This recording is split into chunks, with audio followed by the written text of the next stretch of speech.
Parece pues que en su exilio, por lo menos, algunos de los judíos tuvieron éxito allí donde su nación había fracasado en tiempos de paz y prosperidad. Lograron esparcir el conocimiento de Dios y su ley entre otras naciones. Pero ¿qué sucedería cuando esos cautivos volvieran a su tierra natal? ¿Mantendrían la adoración al Dios verdadero o se volverían a las prácticas de las generaciones anteriores? La respuesta la hallamos en la historia de Nehemías. Nehemías se presenta a sí mismo como el copero del rey. Eso puede parecernos una profesión muy baja, pero en esos días, cuando los imperios y los reyes cambiaban a merced de los que envenenaban, entonces se ve que él era uno de los que gozaban de más confianza en todo el reino. Él no había regresado a Jerusalén junto con otros. Se había quedado cumpliendo sus deberes oficiales. Pero cuando alguien le trajo la noticia de la triste situación de la nación, dice él que se sentó y lloró. Al final, él decidió que debía hacer todo lo posible para ir a Jerusalén y ver por sí mismo qué podía hacer para ayudar. Nehemías era un dirigente capaz y enérgico. Dirigió con buen éxito la reconstrucción de la ciudad de Jerusalén, pero no se detuvo allí. También era un celoso reformador que anhelaba restaurar la vida espiritual de su pueblo. Por considerar que la desecración del sábado era una de las razones de que hubieran pasado largos años en cautividad, se sentía especialmente llamado a preservar la santidad del día de reposo.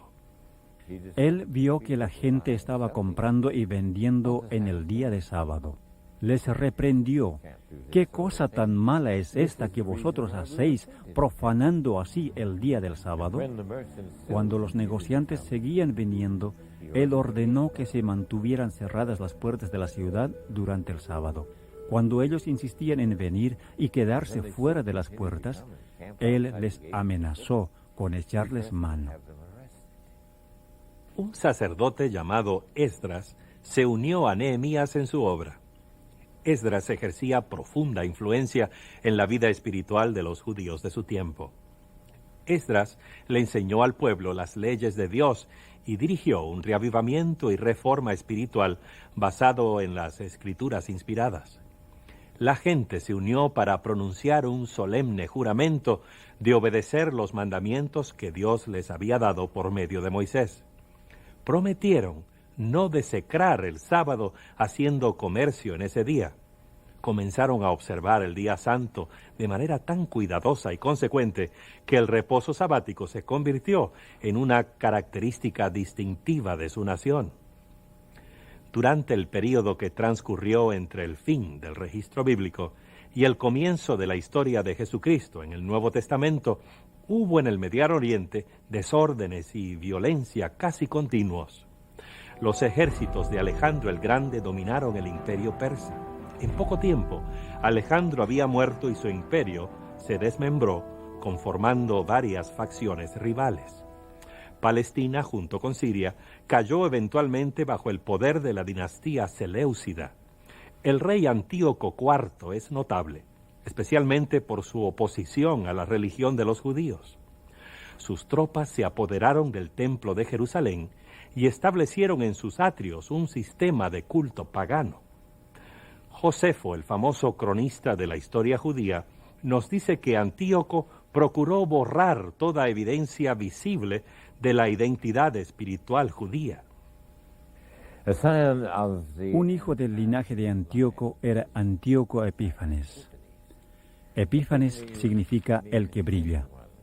Sin embargo, en un rincón de su imperio, donde la gente se sentía segura, él era llamado Antíoco Epímanes, queriendo decir el loco. Su práctica no solo era capturar y saquear las naciones, sino que también les sumergía en la cultura y la religión griegas. De manera que envió sus emisarios a Jerusalén, ordenándoles: derriben el altar de Jehová, abandonen el culto del sábado.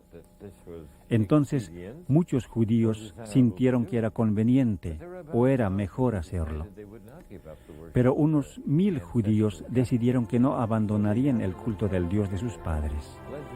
Así que reunieron sus cosas y huyeron al desierto, y allí encontraron una cueva que les albergaría a todos. Desafortunadamente, los soldados del rey descubrieron su escondite. Enviaron sus emisarios para decirles: obedezcan al rey. Después de todo, él es el rey de la tierra. Abandonen el culto de sus ancestros y serán amigos del rey. Y todo el mundo sabe que el rey puede hacer grandes cosas por aquellos a quienes él les considera como sus amigos. Pero los judíos no les hicieron caso. No abandonaron la religión de sus padres. Así que los soldados amontonaron paja, maleza y leña en la entrada de la cueva. Era sábado cuando hicieron eso, porque sabían que los judíos no se defenderían en el día del sábado. Se incendió la hoguera y todos perecieron, hombres, mujeres y niños, en vez de abandonar el culto de Jehová o profanar su sábado. El martirio de esos patriotas judíos en los días de Antíoco IV es un gran testimonio del poder que encerraban sus creencias. Su Dios y su sábado significaban para ellos más que la vida misma. Su sacrificio fue un triunfo de la fe. El Antiguo Testamento, corroborado por la evidencia de la historia, el lenguaje y la cultura, establece el sábado como un sagrado memorial de la obra creadora y redentora de Dios.